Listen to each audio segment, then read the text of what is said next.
Afternoon. It's not dawn, but it's the Dawn Forge.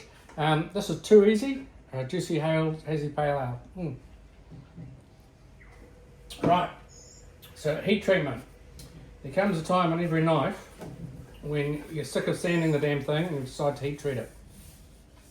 This one's not perfect. This side is fairly good. I'm quite happy with that. It's got a nice shine, as you can hopefully see.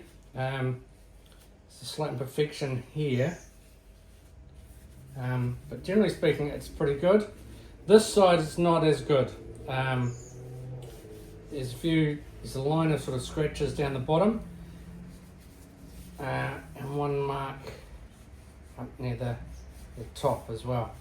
But given the fact that I'm giving this one away and it's taking a long time and I just want to get it done because heat treatment is slightly tricky and takes a wee while as well, I'm going to call this one done. I've got to come back once it's been heat treated and do the edge. So those little scratches may end up getting removed, although I think they're just there and I'm just going to live with them. I mean, it's a machete. It's probably going to be chopping Australian hardwoods, so it's probably going to get more scratches on it anyway. But I'm pretty happy with the shine it's got. I think it looks pretty good, and see how it goes. Now, so what does heat treatment actually do? So this is soft steel. It's around 30, I think, Rockwell, and I'm going to bring it up to close to 60 something, 62, 60-ish, and then drop it back down once I temper it so it's not quite as brittle. So what I'm doing is I'm wrapping it in this stuff here, which is, it's like tin foil, but it's not your cooking tin foil. It's steel foil, essentially. It's nasty stuff too. If you run your hand along there without gloves, you cut yourself up pretty bad. So I'm going to wrap it in this stuff, then I'm going to crimp all the ends over, and then I'm going to crimp the ends a second time, and that's going to create a fairly oxygen-free environment. And then I'm going to put it in the tempering oven, and I'm going to bring it up all the way to I haven't quite decided on my formula yet. It'll either be 1051 degrees or it'll be 1038.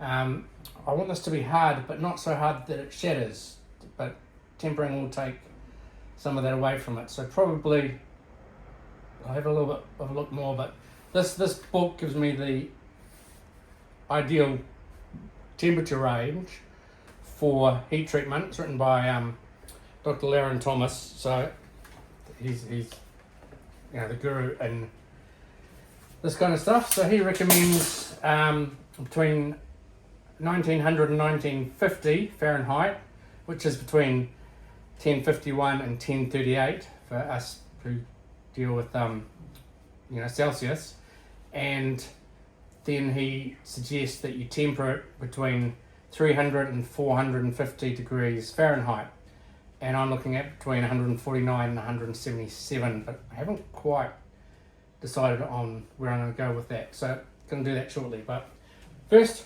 there's the blade, she's ready to go.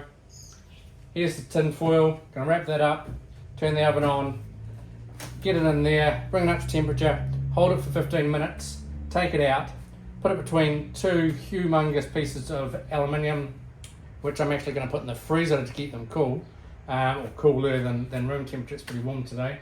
And then that will take the heat out of the blade quickly, is what I want.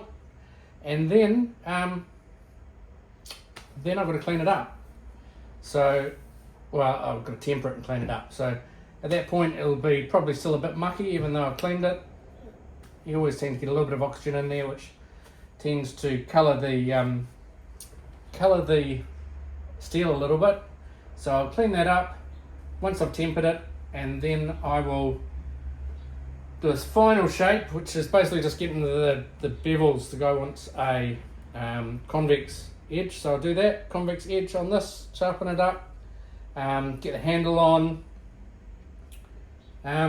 You've seen the handle already. Sheath's made, it's over here. Grab that, So that's the sheath. So that will go in there nicely, with a handle obviously, and it'll be good to go. So hopefully end of this month I can get that out and about. Yeah.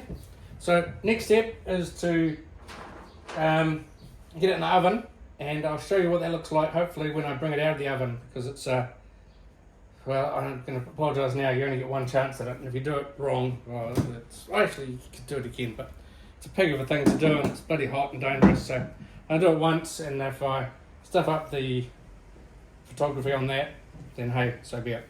Anyway, I'm going to get back to my beer and then wrap this baby up. Okay, cheers.